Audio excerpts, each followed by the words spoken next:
Para mi cumpleaños número 31, mis amigos me regalaron una prueba de ADN. Una de esas en las que envías una muestra y te dan un porcentaje aproximado de lo que constituye tu origen. No creo que hubiera nada en particular que les hiciera regalármelo. Creo que pidieron uno para ellos y consiguieron un 2x1. Aún así, me pareció divertido comprobarlo. Mi abuelo biológico murió cuando mi padre era muy joven y mi abuela se volvió a casar mucho antes de que yo naciera, así que nunca me contaron mucho sobre esa parte de la familia. Siempre he sido un niño un poco enfermizo, por lo que no me he atrevido a examinar a fondo mis antecedentes familiares y de salud. Pensé que esto no me vendría mal, así que rellené el formulario, entregué la muestra y la envié. Luego me olvidé del asunto. Cuando por fin recibí los resultados, me encontré con algunas revelaciones sorprendentes. Aunque la mayor parte de mi herencia era totalmente predecible, había un 11% de algo llamado tribu escandinava del norte de Blue Hill. Pregunté a mis padres al respecto.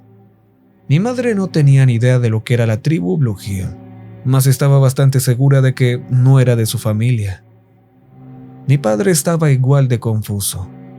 No sabía mucho sobre su padre biológico, sin embargo, estaba seguro de que era de Oklahoma. Su madre, en cambio, era de Minnesota. A papá le picó la curiosidad y pidió su propia prueba en menos de una hora. Cuando terminé la llamada y envolví el paquete, cayó algo. Un sobre resistente de cartón fino azul marino y sellado con un emblema de girasol. Al principio pensé que sería algún tipo de oferta especial, muy parecida a la que me hizo la prueba en primer lugar, pero al darle la vuelta vi que iba dirigida directamente a mí con letra manuscrita. Decía así: Estimado, enhorabuena por su reciente resultado. Como parte de nuestro esfuerzo por explorar el diverso mundo del patrimonio unificado y en cooperación con nuestros diversos socios multinacionales, nos gustaría invitar a los descendientes de la tribu escandinava del norte de Blue Hill a un día lleno de acontecimientos de educación, conectividad y celebración. Por favor, considere esta invitación y revise los detalles adjuntos utilizando sus credenciales de acceso. Esperamos verle allí. No sabía exactamente qué pensar, pero decidí comprobarlo. ¡Y santo cielo! Apestaba estaba. Esto es lo que ofrecía. Una estancia de 3 días totalmente pagada en un hotel de Manchester. Entrada gratuita al evento de celebración del patrimonio, patrocinado por la empresa, junto con otros miembros de la tribu de Blue Hill, además de otros orígenes únicos y diversos. Había varios grupos en la lista, la mayoría procedentes de Escandinavia, los Cárpatos y los Urales. Tendría que pagar el viaje para llegar hasta allí, y decían claramente que la comida, la bebida y el servicio de habitaciones estaban incluidos. Sonaba demasiado bueno para ser verdad. Después de varias horas buscando en los sitios web de atención al cliente, por fin conseguí hablar por teléfono con un representante del servicio. Al principio parecía no tener ni idea de lo que le estaba hablando. Sin embargo, cuando hice referencia al número de caso personal que figuraba en la parte inferior del sobre, me remitieron a un gestor de eventos especiales. Este, a su vez, me lo confirmó todo. Lo sé. Sé cómo suena, pero en realidad se trata de una especie de billete dorado. Es un evento bienal y forma parte de un esfuerzo benéfico, así que también hay un incentivo fiscal para nosotros. Si puedes venir, te recomiendo que lo veas. Tenemos algunas fotos del evento en nuestra web como referencia. Hice lo que me sugirió y tengo que decir que me convenció. Así que lo acepté. Mi vuelo llegó a la mañana del primer día del evento, unas 3 horas antes de la apertura. Me registré temprano sin incidentes y vi las puertas cerradas en el vestíbulo. Había algunos carteles que anunciaban el evento de celebración de patrimonio, y ya había un par de personas deambulando por los pasillos exteriores. Con todo, decidí recuperar un poco el aliento antes de que se abrieran las puertas. Llegué a mi habitación y fiché por un par de horas. Volví a consultar el programa del evento en mi teléfono y tomé notas mentales de las distintas charlas, visitas guiadas, almuerzos, cenas y reuniones. Eran 2 días completos. Me sorprendió la cantidad de cosas que había que hacer, teniendo en cuenta que el acto estaba pensado para no más de 200 personas como máximo. Aún así, no podía quejarme, pero justo cuando me iba a echar una siesta, recibí una notificación en el móvil. Un mensaje de mi padre. Al parecer, acababa de recibir los resultados. Por extraño que parezca, no tenía ningún porcentaje de la tribu escandinava del norte de Blue Hill en su composición genética. Quizás mi madre no era tan sureña como pensaba. Cuando se abrieron las puertas, había unas 100 personas paseando. Algunos no parecían ser alguien importante, otros eran claramente representantes de alguna empresa. Pude distinguir al menos 6 acentos diferentes con solo caminar por allí y un par de idiomas extranjeros. Había unos cuantos puestos, la mayoría anunciando nuevos servicios y productos de la empresa responsable de la prueba de ADN. También uno con información sobre tribus olvidadas o poco comunes. Al revisar los folletos, no encontré ninguno sobre la tribu de Blue Hill, así que decidí preguntar al representante del servicio que estaba detrás del mostrador. ¿Blue Hill?, dijo levantando una ceja. No estoy seguro de... Otro representante le susurró algo al oído y asintió. Es cierto. No tenemos material de lectura sobre ese tema, pero creo que hay una sesión informativa. Debería formar parte de la reunión de tribus del norte. Volví a comprobar el programa y me dirigí a un par de eventos. La reunión de las tribus del norte se celebraba después de la cena y formaba parte de una iniciativa de socialización nocturna que intentaban poner en marcha. Pasé la tarde escuchando otros temas, intentando pasar el rato. Hubo un ponente sobre tribus nómadas norteamericanas y un taller sobre lenguas olvidadas. Todo era interesante a su manera, aunque después de comer me fui perdiendo. A eso de las 3 de la tarde tuve que descansar porque me dolía el estómago, una reliquia de mi pasado enfermizo. Más tarde, di un paseo por la ciudad y comí algo decente en un restaurante local antes de volver al hotel. Llegué unos minutos tarde a la reunión. Había unas 2 docenas de personas en total. En realidad no teníamos ningún rasgo en común. Teníamos la piel, el pelo y los ojos diferentes, y todos éramos de distintas partes de Estados Unidos. Un par de ellos eran canadienses, incluso había un tipo de Filipinas. Sin embargo, estaba bastante claro quién era la organizadora del acto. Una joven alegre vestida con un traje y pantalón negro, un pin con el logotipo de la empresa y un portapapeles digital. Recorrió la sala confirmando que todo el mundo era miembro de Blue Hill. Oí por casualidad a una mujer mayor decir que tenía más del 30%, mientras que un hombre joven dijo que solo tenía el 5%. La joven se aclaró la garganta y se excusó, reclamando con calma la atención de la sala. Muchas gracias a todos por venir. Estoy segura de que tienen cientos de preguntas y hemos pensado que este podría ser un buen momento para conocernos un poco mejor. Por favor, síganme. Nos condujeron por un pasillo hasta una sala abierta más pequeña, una especie de espacio de reunión en la parte de atrás. Habían bajado un poco las luces y colocado un par de bandejas con quesos, galletas saladas y vino espumoso sin alcohol. Ya había un par de personas. Estaba a punto de entablar conversación con un hombre de 50 años que parecía tan confuso como yo, cuando el alegre joven volvió a tomar las riendas de la sala. Dirigió su atención a un hombre cuyo nombre no recuerdo. Weston o Weasley, algo así. Él, a su vez, nos dio la bienvenida y nos animó a degustar los diversos aperitivos repartidos por la sala. A continuación, nos presentó el tema de la noche: la tribu de Blue Hill. Si hay algo de lo que estoy seguro, es que todas y cada una de las personas presentes en esta sala han padecido una enfermedad grave en algún momento de su vida. Algo fuera de lo común. ¿A alguien le importa compartir un ejemplo? Yo no hablé de las graves úlceras que tuve de pequeño, ni del trasplante parcial que me tuvieron que hacer. En cualquier caso, hubo otros que compartieron abiertamente diversos problemas.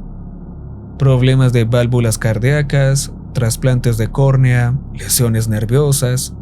Todo el mundo parecía tener algo. El hombre se limitó a sentir como si se lo esperara. Esto es, por desgracia, un atributo común de las personas con linaje que se remonta a las tribus de Blue Hill. Así que vamos a echar un vistazo más de cerca a la historia y las costumbres de estas personas únicas. Y mientras lo hacemos, por favor, siéntase libre de marcarse en la hoja de asistencia. Continuó hablando de un grupo de personas originarias de las cordilleras del norte de Escandinavia. Había fechas, lugares, un número aproximado de miembros de la tribu y algunos otros detalles escasos. Marqué el formulario mientras esperaba, dándome cuenta muy pronto de que lo que decía era sospechosamente genérico. Hablaba de artesanía en cuero y hueso y de la creencia de los espíritus de las montañas, mas no había detalles, ni referencias, fotos, dibujos o artefactos. Me di cuenta de que había mucha gente en la sala prestando atención y sin pensar demasiado en lo que estaba rellenando en la hoja de asistencia, yo me fijé mejor. Nuestros nombres ya figuraban en la hoja, así que solo teníamos que hacer una marca. Sin embargo, también había porcentajes impresos en el lateral, correspondientes al porcentaje de herencia que teníamos en común con esta tribu. Reconocí mi 11% y el 30% de la anciana. También había otra serie de números que no reconocí inmediatamente. Cuando pensé que nadie me miraba, le hice una foto, por si acaso. Tras una clase de 15 minutos sobre la historia de la tribu de Blue Hill, me di cuenta de que no había aprendido nada. Los lugares y las fechas eran tan genéricos que no había forma de comprobarlos, y no había detalles sobre sus costumbres y oficios. Al echar un vistazo a la sala, me di cuenta de que el alegre joven estaba en un rincón, susurrando a alguien con su auricular Bluetooth. Sus ojos escudriñaban a la multitud con gesto serio. Había un hombre trajeado junto a la puerta haciendo fotos con su teléfono, y un funcionario del hotel que ofrecía refrescos estaba siendo rechazado. Estaba claro que se trataba de un asunto privado y de gran interés para la empresa, por alguna razón. Presté atención cuando la sala aplaudió. La conferencia llegó a su fin y nos dieron un poco de tiempo para mezclarnos, no sin antes volver a recordarnos que anotáramos nuestra asistencia. Charlé un poco con algunas personas, aunque me pareció un poco forzado. Solo unas palabras aquí y allá. Me dio la impresión de que ninguno de nosotros tenía mucho en común. Nadie parecía tener ni idea de dónde procedía realmente esa parte de su herencia. Había un tipo que había estudiado mucho su genealogía y que insistía en que era totalmente imposible que fuera escandinavo. He trazado el mapa de cada miembro de la familia durante 6 generaciones. Esto es imposible. A medida que más y más gente se filtraba en la noche, decidí retrasarme un poco para ver lo que se decía a puerta cerrada. No me escabullía a 4 patas como un espía, sino que me quedaba demasiado tiempo al otro lado de la puerta de un cuarto de baño o me detenía para consultar mi correo electrónico cerca de una discusión en voz baja. Me enteré de algunas cosas. Discusiones sobre nuestros porcentajes, por ejemplo. También se habló de un segundo evento la noche siguiente y de que no estaba oficialmente en el programa. Se referían a él como una especie de ceremonia de clausura. También se habló brevemente de invitar a algunos de nosotros a una reunión privada. Oí a 2 personas discutir un poco sobre los detalles y no me enteré de mucho, pero oí claramente una frase cuando terminaron. Solo escoge a los maduros. Nada de esa basura del 3%. Eso no me gustó, ni un poco. Al volver a mi habitación, decidí recoger mis cosas. Tenía un mal presentimiento sobre lo que estuvieran tramando, y no podía evitar imaginar que tenían algo planeado. Tal vez todo fuera una estafa, después de todo, o algo peor. En cualquier caso, no tenía muchas ganas de averiguarlo.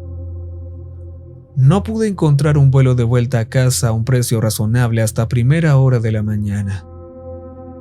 Eran casi 12 horas de viaje, pero pensé que podría pasar la noche en vela y salir en cuanto saliera el sol. Podría esperar unas horas en el aeropuerto si fuera necesario.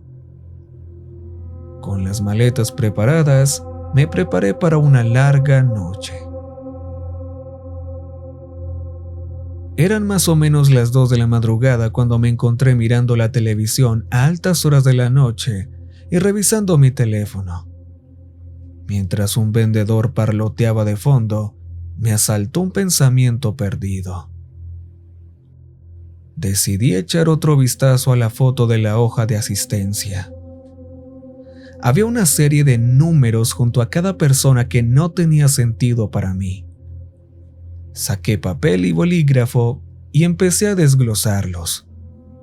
Primero en grupos de 2, luego individualmente, luego en grupos de 3 intentando encontrar algún patrón o idea. Tardé un poco más de lo que quisiera admitir en reconocer algo. Los últimos 4 números correspondían a un patrón: piso y número de habitación. Quedaban otros 4 números que, divididos en pares de 2, correspondían a un mes y un día. Sin embargo, la fecha en sí no tenía mucho sentido. Para mí, fue unos días después de enviar mi primera muestra. Probablemente era el día en que habían recibido la muestra. Mirando más de cerca los porcentajes, pude ver que todos los que tenían un patrimonio del 9% o inferior estaban situados en pisos inferiores, mientras los que tenían un 10% o más parecían tener todos el superior. Quizá había una especie de umbral tácito a partir del 10%. ¿Podría ser a eso a lo que se referían cuando decían escoger a los maduros? Mientras me desplazaba por varias imágenes de actos benéficos organizados anteriormente, recibí una notificación. Mi teléfono me avisaba de que la aplicación de la cámara se había cerrado inesperadamente. Extraño, ya que, para empezar, no estaba abierta.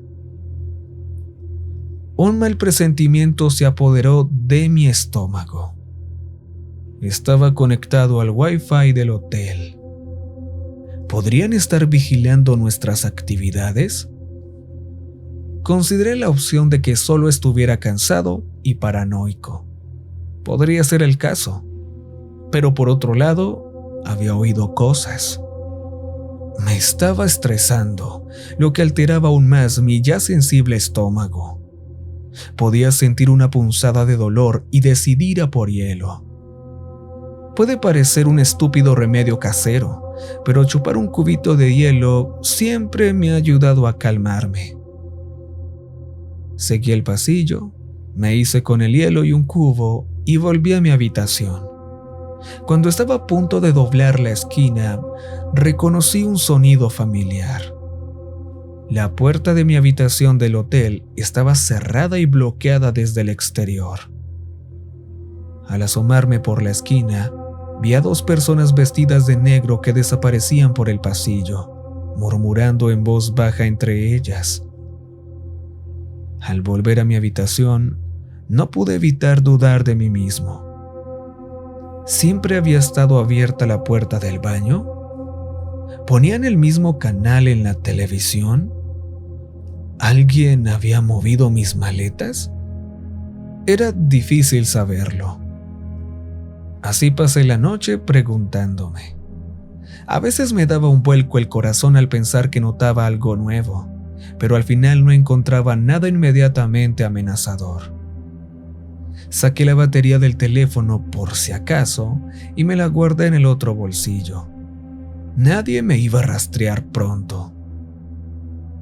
Arreglé mi cama para que pareciera que había dormido en ella, aunque pasé la mayor parte del tiempo en el baño, listo para cerrar la puerta y llamar a la policía.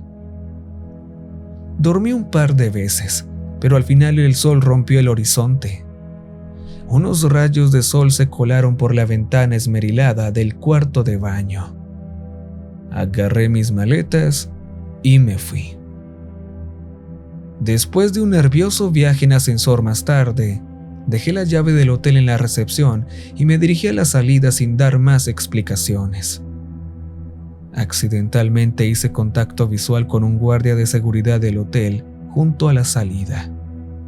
Me miró de reojo con curiosidad. ¿Señor? Me detuve brevemente y me excusé. Levantó una mano. Señor, ¿puedo hablar con usted? Tengo una cita, lo siento. No tardaré mucho. Por aquí.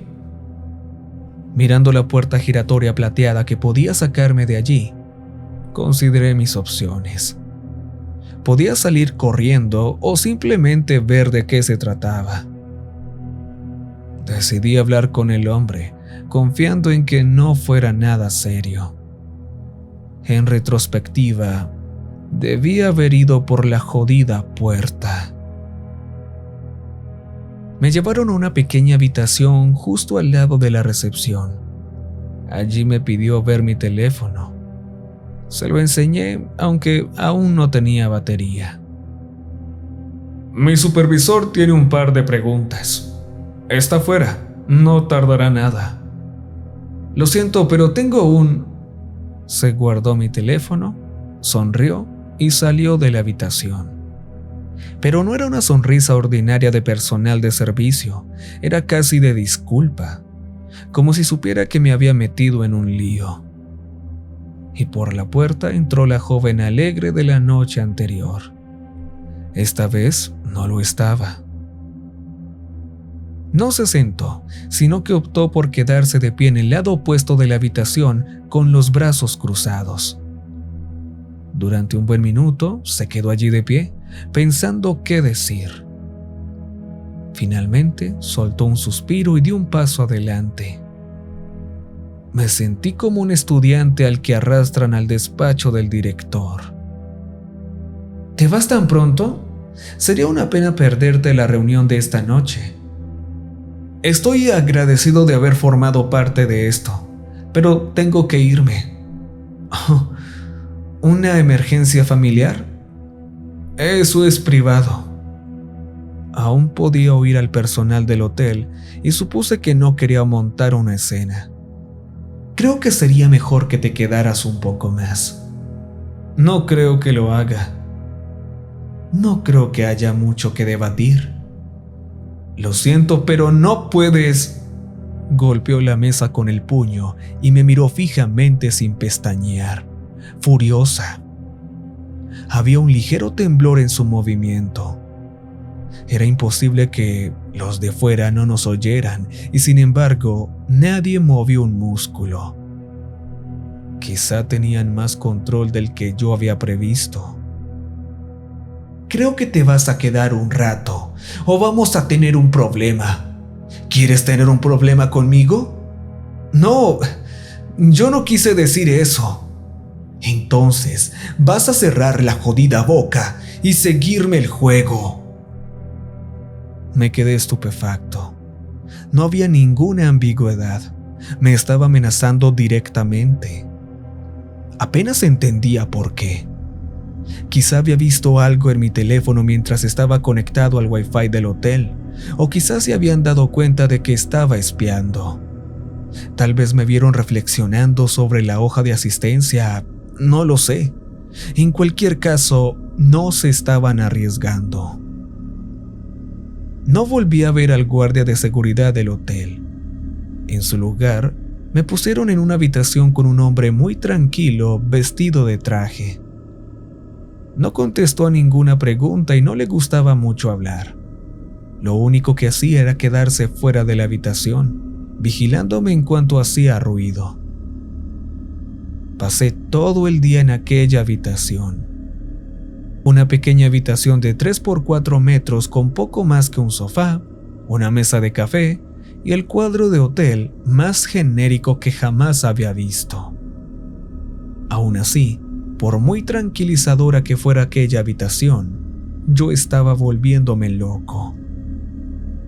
Con todo, en aquel momento no podía hacer nada. Ningún plan descabellado podría hacerme atravesar la pared por arte de magia. Estaba atrapado allí, y seguro que no lucharía contra ese tipo. No hacía falta ser detective para darse cuenta de que iba armado. El estrés hizo que se me revolviera el estómago. Me permitieron ir al baño, aunque mantuvieron abierta la puerta del retrete, y volví directamente a la habitación. Intenté frenéticamente idear algún plan o descubrir algún giro específico del pasillo donde él no tuviera un tiro claro, pero fue inútil.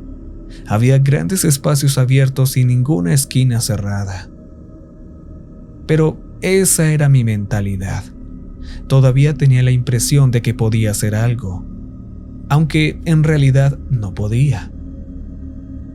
Pero después de un rato, caí en cuenta de lo jodido que estaba. Era el equivalente emocional de hundirse en un profundo océano negro. Era la última hora de la tarde cuando se abrió la puerta. Tras haber pasado la mayor parte del día durmiendo la siesta en el sofá y deambulando ansiosamente de un lado a otro, me puse en pie como un soldado. Uno de los guardias me persuadió para que saliera. Me di cuenta de que pasaba algo. La gente se abalanzaba sobre nosotros, hablando por los auriculares. Fuimos en dirección contraria, pero vi a un grupo de personas bien vestidas que servían de escudos humanos para alguien muy importante. Me acompañaron rápidamente. Me llevaron a través de la cocina del hotel. Habían desalojado al personal. Estaba en lo que parecía un viejo congelador abandonado. Me empujaron dentro y cerraron la puerta. No sé cómo se supone que funcionan esos congeladores, pero este estaba cerrado por fuera. No había luces y apenas podía ver lo que pasaba a través de las ventanitas. No tuve que esperar mucho. Pocos minutos después oí a otras personas entrar en la habitación. Algunos curiosos, otros enojados y otros llorando. Uno a uno, los huéspedes de la noche anterior fueron introducidos en el congelador, incluso la anciana. Bueno, no todos los invitados, solo aquellos lo suficientemente maduros. Éramos 9 en total. Algunos estaban ligeramente molestos, otros confusos. Finalmente, dejaron caer al suelo a un tipo al que habían golpeado. Estaba claro que no se encontraba bien e intentaba respirar por la boca. Eso nos enfureció a la mayoría. Algunos golpearon la puerta, otros gritaron con todas sus fuerzas. Nadie tenía teléfono ni armas. El pánico aumentó y se extendió como un reguero de pólvora. Pronto yo estaba allí con ellos, gritando para que alguien nos dejara salir. Grité hasta quedarme afónico, pero nadie vino. Debimos de estar allí al menos entre 40 y 45 minutos. Nuestras protestas se apagaron y en el silencio que siguió, oímos que alguien entraba en la habitación. Un solo par de pasos. Se acercaron y todos nos callamos. Pude ver la vaga silueta de un hombre fuera, porque nuestra respiración había empañado los cristales de la puerta. Llevaba un traje negro con corbata azul. Estaba de pie, con las manos en los bolsillos, observándonos. Me alejé de la puerta y los demás hicieron lo mismo. No importaba lo malo que fuera el congelador, había algo que me decía que este tipo era algo peor. Estaba demasiado tranquilo, como si todo esto fuera normal. Ya lo había hecho antes. Cuando se abrió la puerta, todos nos apresuramos a retroceder. Se metió en la entrada, oscurecido por la mala iluminación. Por lo que pude ver, era un hombre, un poco más bajo que yo, un poco gordo, calvo y quizá con gafas. Había algo que se reflejaba en su cara. Y sin embargo, había algo en él que gritaba peligro. El hombre que había sido golpeado estaba dispuesto a jugársela. Echó a correr, intentando pasar y salir. Había una salida de la cocina no muy lejos, así que si podía pasar a este tipo, entonces tal vez estaría a salvo. Pero no llegó lejos. El extraño hombre no le abordó, ni le atacó, ni gritó. De hecho, no pareció reaccionar en absoluto. Pero el corredor, se detuvo a pocos pasos de salir del congelador. Se agarró la garganta jadeando. El extraño hombre hablaba con voz ronca, como si estuviera contando las existencias de un supermercado. Varón 38 años. Extensión de 6 años que alcanza un total del 18%. Implante mediante cirugía de esófago. Y luego hubo un ruido impío. El corredor cayó de rodillas. Intentaba gritar, pero solo le salía una especie de resuello gutural. Se le escapaba en oleadas, involuntariamente, hasta que pudimos ver que algo asomaba por su boca, como la silueta de una rama húmeda siendo arrancada. Finalmente, se oyó un chasquido al desprenderse por completo. El congelador empezó a apestar a sangre. Dejó de moverse. El pánico nos consumió. Puedo estar en calma aquí, en las secuelas, pero en ese momento yo era un animal. Estaba arañando esas horribles paredes, intentando volver. Me daba igual empujar a la gente al suelo o pisarle la cabeza a alguien. Estaba desesperado. El extraño hombre volvió a hablar, pero esta vez su voz rasposa parecía mejor. Mujer 29 años. Extensión de 4 años, alcanzando un total del 14%. Implante mediante cirugía espinal. Uno por uno nos contó. Hombre, mujer, 4 años, 5 años, 9, 8. Porcentaje subiendo y bajando. Cáncer de pulmón, trasplante de córnea, diálisis, gritos y sangre. Uno a uno fueron siendo sacados de la multitud y luego separados. Nunca olvidaré los sonidos. Los huesos pequeños suenan como zanahorias cuando se rompen. Los más grandes difieren. El ruido del goteo cuando los derrames humanos se mezclaban en el suelo. Las gotas de sangre realmente suenan más pesadas que el agua. Y con cada víctima podía ver que algo cambiaba en nuestro captor. la espalda más recta, respiraciones más profundas, como si estuviera absorbiendo todo en sí mismo, recuperando algo, cosechando. La sexta persona en la guillotina era yo. Lo leyó todo en voz alta. Varón, 31 años de edad. Extensión de 24 años, alcanzando un total de 11%. Implante por tratamiento de úlcera. Mi estómago retumbó, se movió, se retorció como si cobrara vida.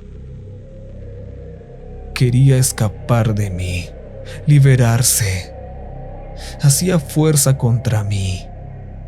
Me desplomé en el suelo, mis manos resbalándose en la sangre, empapándome la piel, picándome bajo las uñas. Entonces sentí que algo se movía en mi bolsillo. Casi se me cae. Todavía tenía la batería de mi teléfono. La saqué y me la llevé a la boca. Podía morderla, empaparme de ácido o Dios sabe qué. Mi estómago dejó de moverse, aunque solo fuera por un instante. Miré a mi captor. ¿Ves esto? Nos va a joder a los dos. Pero lo necesitas, ¿verdad? ¿Me necesitas entero? No hubo respuesta. Solo podía verlo inclinando su cabeza hacia mí.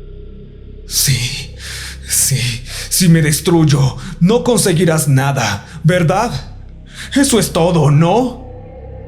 Lo puse entre mis dientes, listo para morder como un perro rabioso a un jugoso hueso. No se movió mientras me levantaba. Nos rodeamos. No estaba dispuesto a dejarme ir. No me miraba a los ojos, sino fijamente a mi estómago. Quería sacármelo, convertirlo en otra cosa. O tal vez siempre fue parte de él, algo que volvía a casa. No. Se acaba. Me tendí una mano y mordí sin dudarlo. Para mi sorpresa, hubo un pequeño soplido, pero eso fue todo. La batería cayó al suelo, inservible. El hombre retrocedió instintivamente, pero al ver que no había peligro, todo volvió con fuerza. El dolor fue inmediato e increíble. Algo en mí se movió e inmediatamente escupí un pequeño glóbulo de ácido estomacal. Luego, la batería explotó. No fue una gran explosión, solo un fuerte estallido, como el pistoletazo de salida de una carrera. Me deslicé y resbalé para salir del congelador. Tuve que tomar una decisión en una fracción de segundo. Podía cerrar y atrancar la puerta tras de mí, sellándolo efectivamente a él y a todos los que estaban allí, o podía dejar la puerta abierta para que los demás escaparan.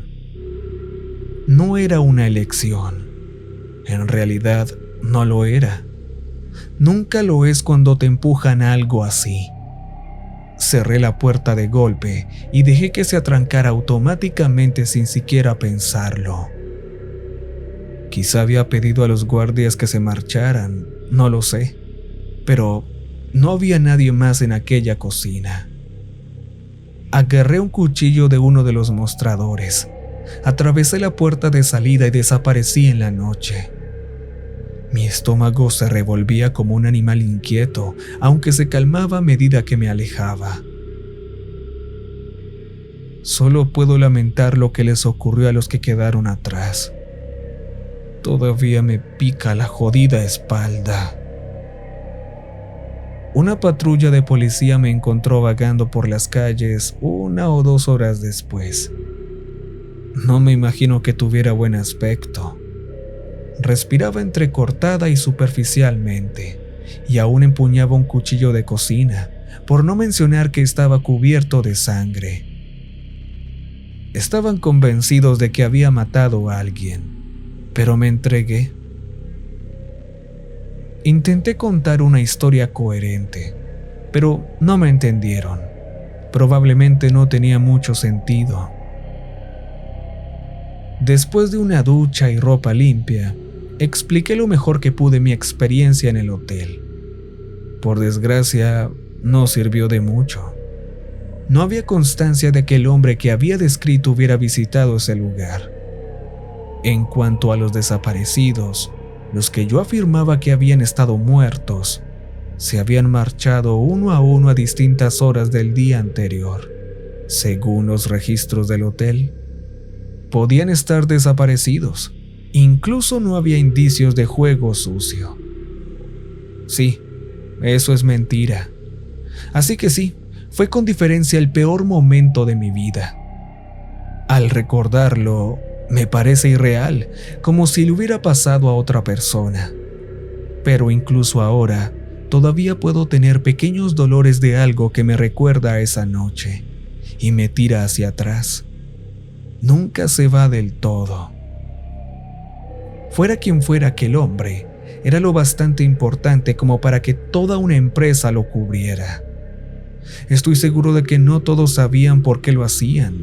No obstante, eran complacientes. Creo que estamos ante alguien con muchos recursos y mucho alcance.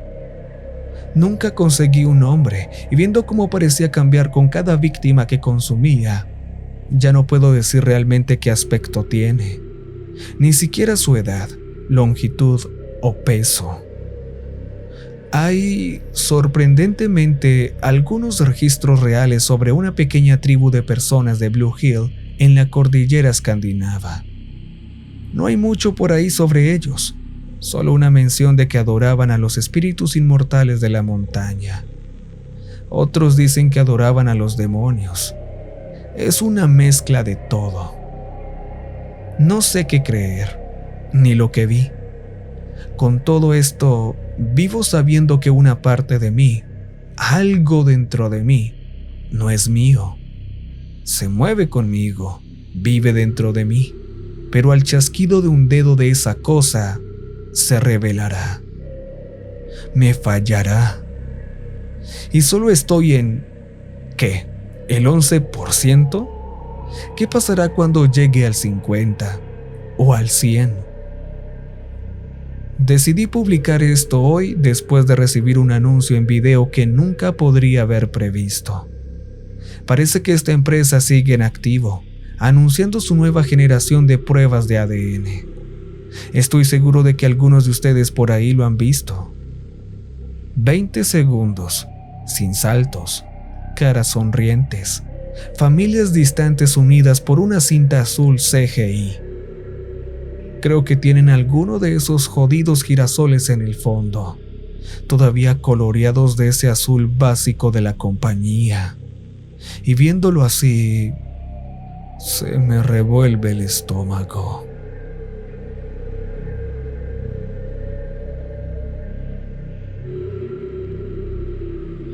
Y recuerden que